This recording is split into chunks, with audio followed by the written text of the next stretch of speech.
Hello. Welcome, everybody. How is everyone doing together? I hope you guys are warm, at least where I live. So it's freaking cold. Just saying. So wherever you are, I hope you are warm. Just keep them warm. Put those long johns on because we need some long johns because it is cold outside today. I didn't think the snow would stop falling last night. And the snow just kept falling and falling and falling. And it looked pretty. It was pretty, but there's pretty. And then there's like, stop. It's like, that's enough pretty. We don't need any more pretty.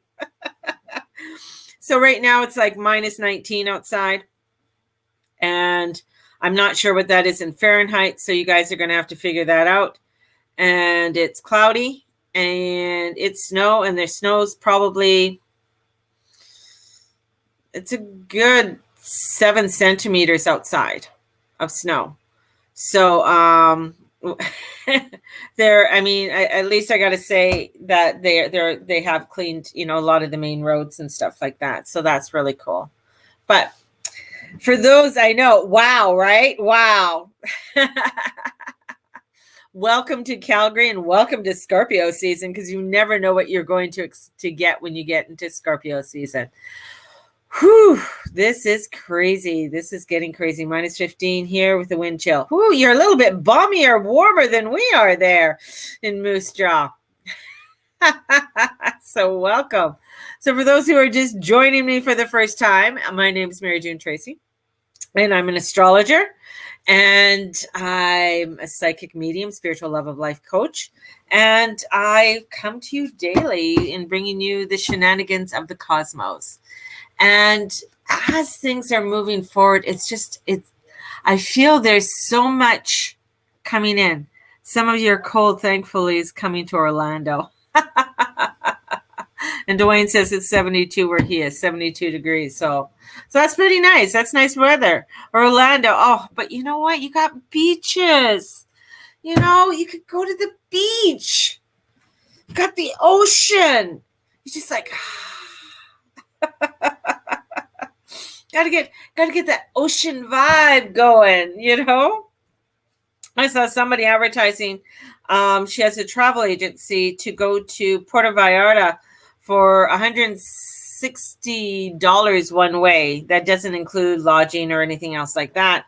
But I'm just curious, how many out there on my out in my scope land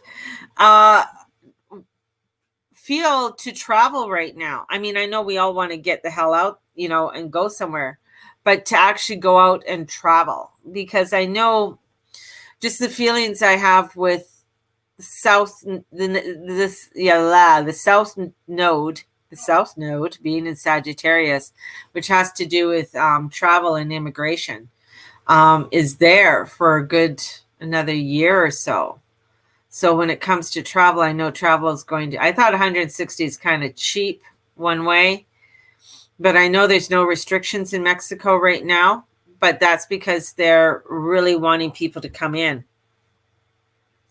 And so, because they need, that's their income is tourism. So, but I know for some, in Europe, it's getting locked down. There's all these other places that are getting locked down. And I'm just curious to find out what you all do for getting out and about. What are your go-to tips and tricks so that to keep yourself motivated and keep yourself going through all of this? Or life hasn't really changed for you and you're just still humming along this year and, things are vibrating. I know there's quite a few people that I've done readings for, and their Mars is retrograde, and this is fabulous time.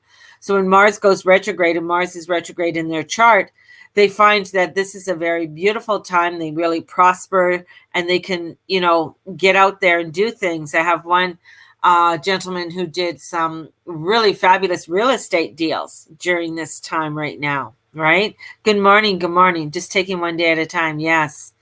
And I have another client who is who's been able to move and rebuild and really start her whole new business.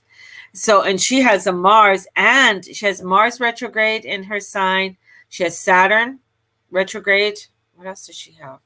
She had quite a few planets retrograde all at the same time. So when retrograde season comes in, she's thriving. Like this is like, it works for her. And that's why, when you look at retrogrades, it's like for some, this is like fabulous time. This is a time to get out there. This is a time to really get motivated and do things. For a lot of us, when Mercury or Mars goes retrograde, it's just like, oh my God, this is hell. I can't take this anymore. And so we have these, the feelings. So for some, not all, have felt quite a prosperous year for themselves this year. So, which is fabulous. But even in saying that, it's like for the motivation to continue, where this year might be very fabulous, but how are you going to continue the motivation and continue that stamina? I know for a lot, and I know for a majority of people, it is, they're tired, very tired. And we are at the end of this Capricorn Mafia brother energy. And as we're at the end of the Mafia energy, it's tiring. It's like we're hiking along and we're going along, and then all of a sudden it's like, okay, there's a finish line, we're almost done, and then we have another mountain to go up. And we're like, what the hell do you mean we got another mountain to go up? I ain't climbing no mountain. I want to go back to bed. But it is. There's another mountain to climb. There is this energy. Even though this weekend will feel like a break because the moon is off course, right? No finish line. There is no finish line. And there is, this weekend will just feel like, it's okay. We're kind of like in a nice little waiting room. That's what I got. That's what they're showing me. So it's like I got a crystal waiting room. So it's a crystallid energy that's coming in, and this crystallid energy is coming, and where we're coming into the space where it's like, oh, come on in, have a seat. Do you need, want something to drink? Just taking your time, but feeling that even though that we're in this crystallid energy that's coming forth for us, we still feel the apprehension of the changes that are coming forth. And that's very, the beauty of Scorpio, bringing you into and saying, yes, we have an anticipation of energies that are coming in. And it is for us to be able to prepare you. So how are you preparing yourselves for as things are coming to the end of this year? We're coming in, we're going to be heading, the last week of October, and we have a blue moon on Halloween.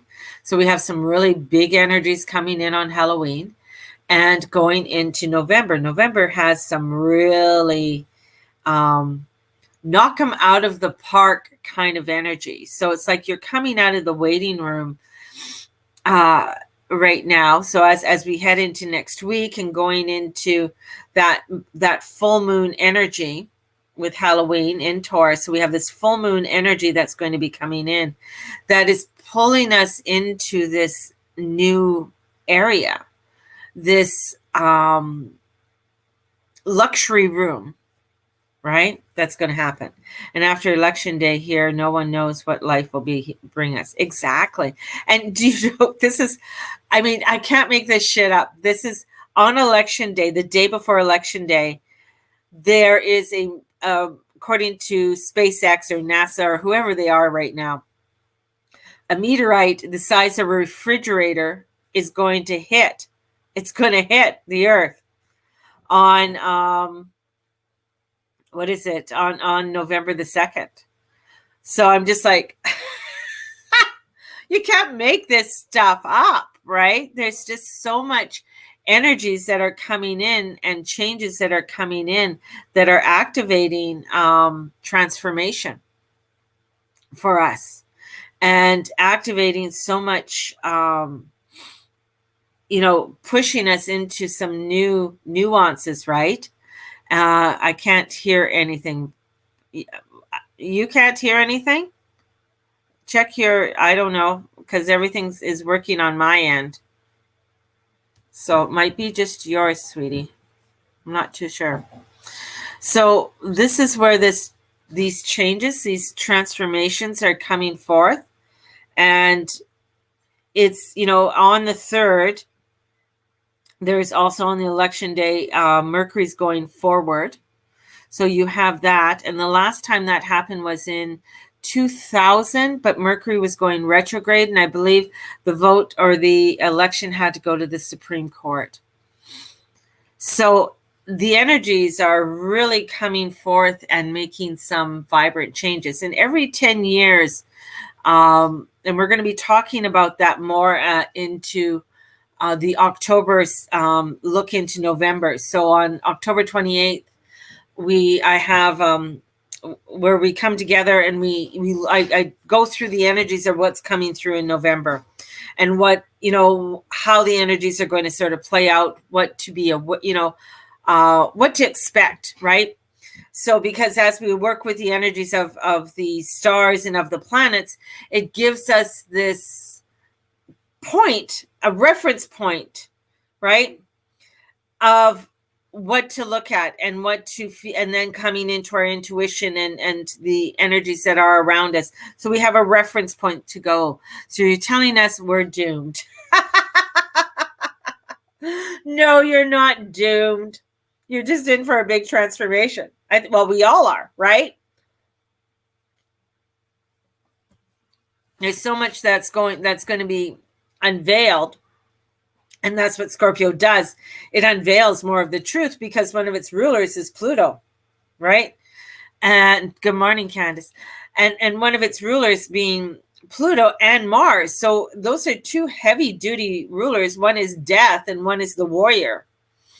So this is bringing in some really heavy duty changes and transformations, and I know I love the energy too, because this is my season. I have Mars. My Mars is in Scorpio. So the thing is I know what it is to get out there and fight each day. I have Venus in there too. Plus I have the sun and I have Uranus.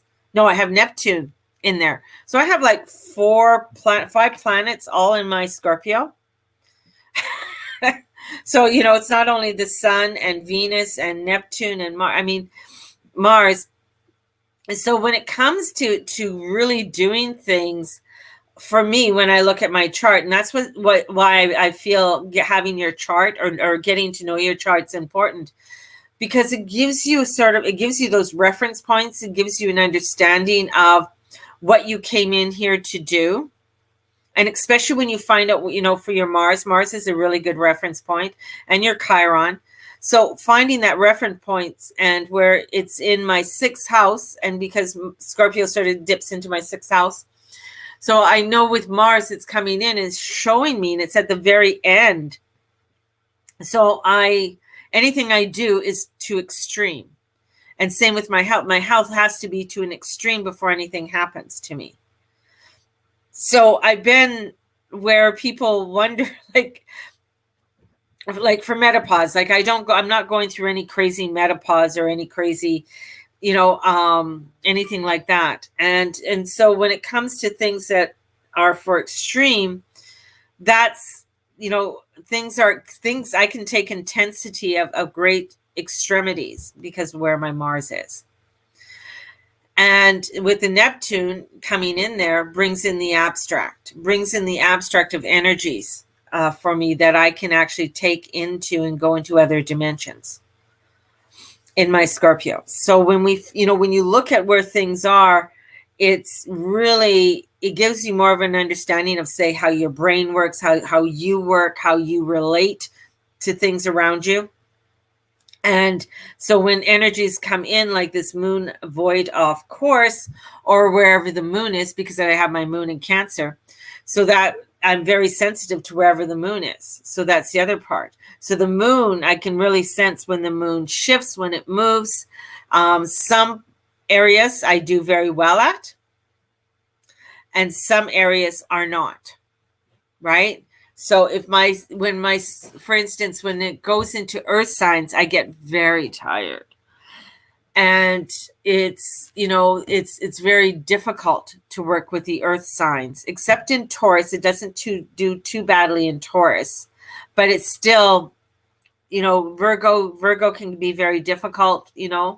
So when you get to understand your flow, when you look at the energies that are going on, like I mentioned about a couple people with their Mars retrograde, you get to understand, well, this is a good time. There was a couple that decided to get married during Mars retrograde because they both had Mars retrograde in their chart. So they aligned it so that they got married during Mars retrograde season. And they've been married for like 20 some odd years. And that's, when you get to know these things, this is why in India, many times they get the charts together to see if the marriage is going to last, if they're compatible.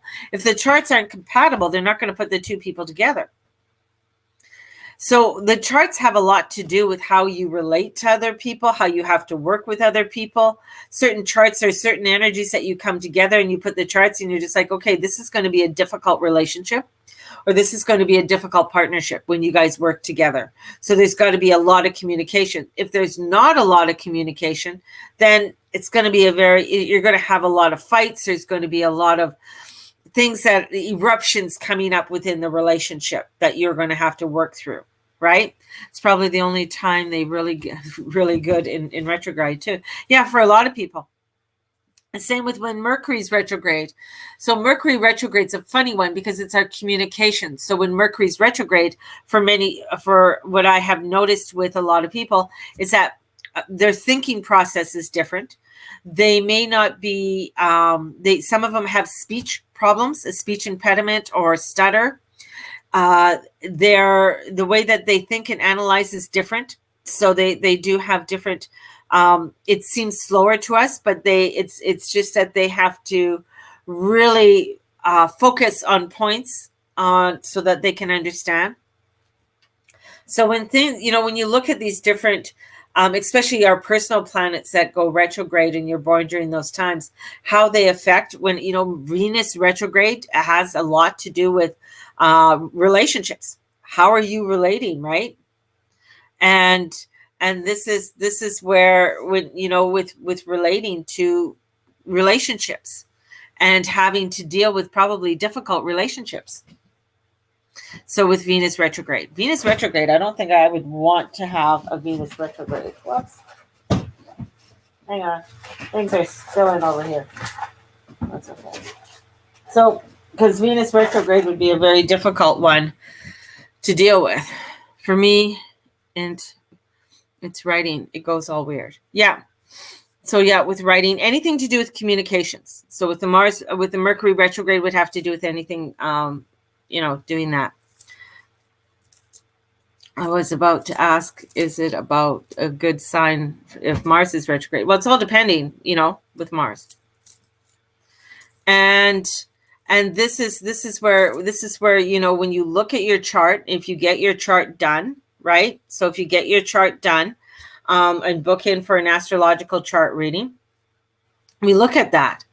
And we look at where it is. And then it has, there's so many things. So then it may have to do with the house. What house is it in and how that house is relating to you. So for instance, if it's in your first house, if Mars retrograde in your first house and whatever is in your first house, it's just, has to do a lot to do with self and image and how you feel and how you get out there and how you promote yourself, right? Where, if it was forward, you might have a little bit more like, here I am, I'm going to promote myself. I got to get out there. And especially when you get it in its home sign. So when you get it, when the planet is in its home sign and that energy, right, is quite interesting. So the beautiful thing about understanding the cosmos is understanding this energy. It gives you a real pinpoint, and that's what it is. It's a pinpoint of reference of the energies coming in and how you can relate to the energies coming in. And it's important that, I think it's important when you have that reference point to, it gives you sort of an idea of like, okay, this, yeah, this is going to be a difficult time, or this is going to be a time that I really have to focus on self-development, or this is a time for doing whatever it is. You might go through and you might find that with your chart that there are times that are not good to do things, not good to do investments, not good to get out there. It's not, you might have that you're going to find a difficult time. It might be difficult for you to doing certain things. So the more you push, the harder it is for you to do it. The other thing that I find very interesting too is getting your understanding your human design. And this is a very beautiful, this is a great book. And it's a new science with astrology, but it also uses the I Ching. And understanding what your human design is very, we're getting to understand if you're a manifestor generator, because each person has excuse me, gotta take a drink of water. Each person works in a different way. And when we understand what our channels are and how they function, allows us to be able to work with that. Because as we know, not everybody functions the same way. Where somebody might be a manifestor generator, and those are the people that you see go out there, they create something, and then they earn money, and they just go out and they think about it, and they just do it, and bang, bang, bang, and it happens, right?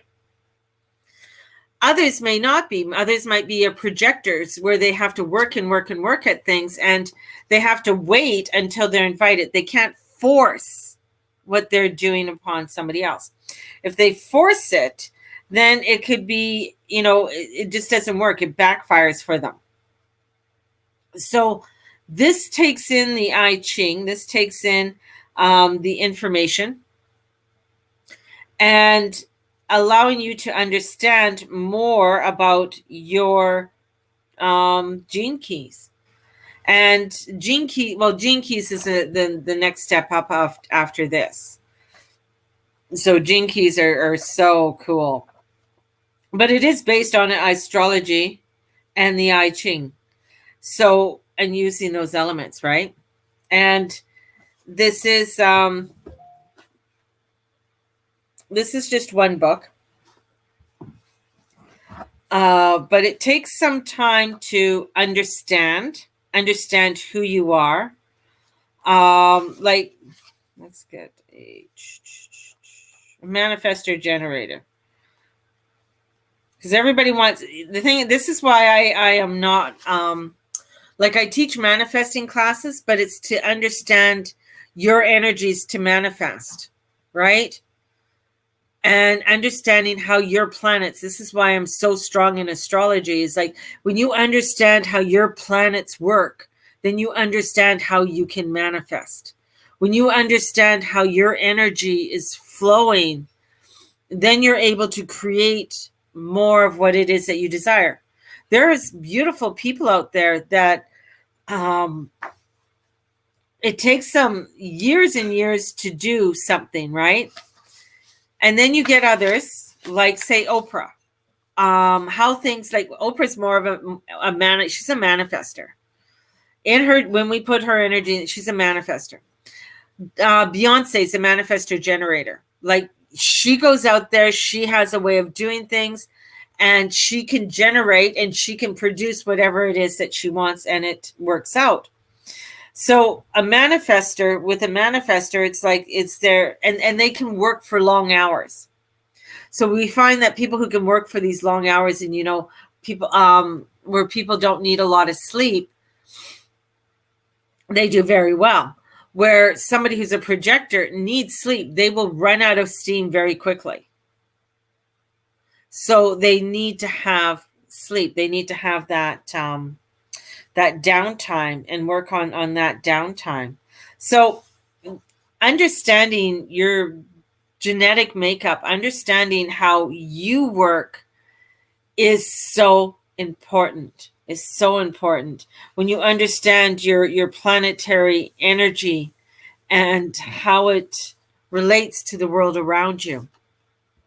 And for many years, especially for, astrology was considered a science. Astrology was considered, part of the science world. And then, of course, it's a pseudoscience. And if you watch a lot of things that are coming out, and even in Canada, our Governor General, who wants to do away with anything to do with pseudosciences. And pseudosciences are anything to do with astrology, psychic, Reiki, shamanism, anything along that line. She wants to get rid of it. She's a scientist. Governor General of Canada. And you are finding where people are Governor General of Canada. You got to listen to her speeches. Like, she does not agree with any of this astrology or any of the, she calls them the pseudosciences. And this is, astrology is called a pseudoscience. And she's a scientist. Like, she's a trained scientist. But a true scientist, what a scientist is an alchemist, is one who works with the creating and wanting to create things that are new and discover newness, right? That's very much that energy. And here in Canada, I feel like we are very awake. We are very aware, more so than the United States. And when it comes to the energies and the transformations and changes that are going on. And which is interesting, because it's usually, where we found it was the States, but the States are not at this time, right? And yeah, so where things are happening in Canada here, where people do take a stand, they are saying some things and speaking up. And this is where, going back, went off topic with the human design, but the more we get to understand in our awakening, and the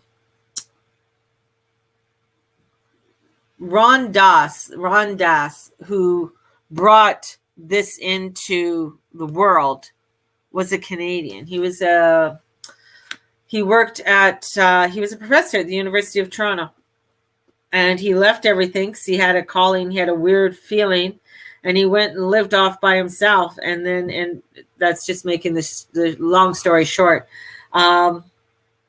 Decided to create, or this download came to him for setting this up. So it's and then when you start working with it, you're just like, at first the story sounds so, Ra Uru Hu is the founder of the system of working with human design. And when he came in, it sounded very woohoo. It sounded very off the charts, like crazy. But when you start using it and utilizing it, it's like astrology. You start utilizing it and starting to implement it into your world. It's amazing. It's amazing how accurate and the information that comes through. And as I say, education is the key. Education is the key. The more we are keeping up on our education, the more that we are aware of the things that are going on in and around us and understanding it, the more tools we have to be able to deal with our everyday life and how we are able to deal with the world around us.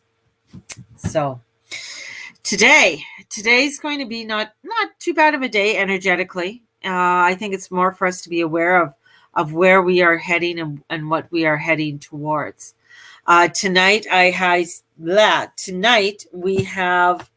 we're starting the Celtic moon energies, Celtic moon goddesses. I didn't know what to call it, but it's based on this book by the Mythic Moons of Avalon. We start that tonight. We're going to go through some of the book, and and talk about it and talk about what the moon energies are and the different herbs that we're going to be using. So we're going to go through this tonight. And if you want to join me, we have a Facebook group, so you can definitely join me for this. It is going to be a year study with this, because we're going to be harnessing the energies of the moons each month, the full moons. And in here it's also included are the lunar eclipse, the blue moon, which we are heading towards, and it's based on a lot of the goddesses of Avalon. So it's based on the goddesses of Avalon. So we're going to be bringing in the energies of the goddesses, and you'll find with the goddess energies how they this goddess, you might feel like, this goddess is this way. And then you find the same goddess in Africa, and the same goddess in Egypt, and the same goddess in Native America. So it's quite amazing how the energies of these goddesses can be transferred to many other goddesses throughout time. So we're doing that. If you're interested, let me know and I'll give you more of the information. Everyone, go out and have a fabulous day. And may the Lord and the Lady watch over and bless each and every one of you in all that you say and all that you be and all that you do. The book, again, for human design is this book. So if you are interested in this one. And then tonight we are working from this book. So this is what we are doing tonight. And this is what we're doing. And yeah. And if you are interested in peeking into November, let me know, guys. A lot of people have been sitting on the fence with a lot of classes, and then they start and they're like, oh, I wanted to do that. So if you're wanting to do something, you got to let me know, but I'm not putting people on wait lists. If you don't pay, I can't, I just can't. I just don't do wait lists. You'll just have to wait to the next class. So sending you out so much love, and have a fabulous day. Go out and make snow angels, people living here in Alberta. Have a great one, everyone. Bye-bye.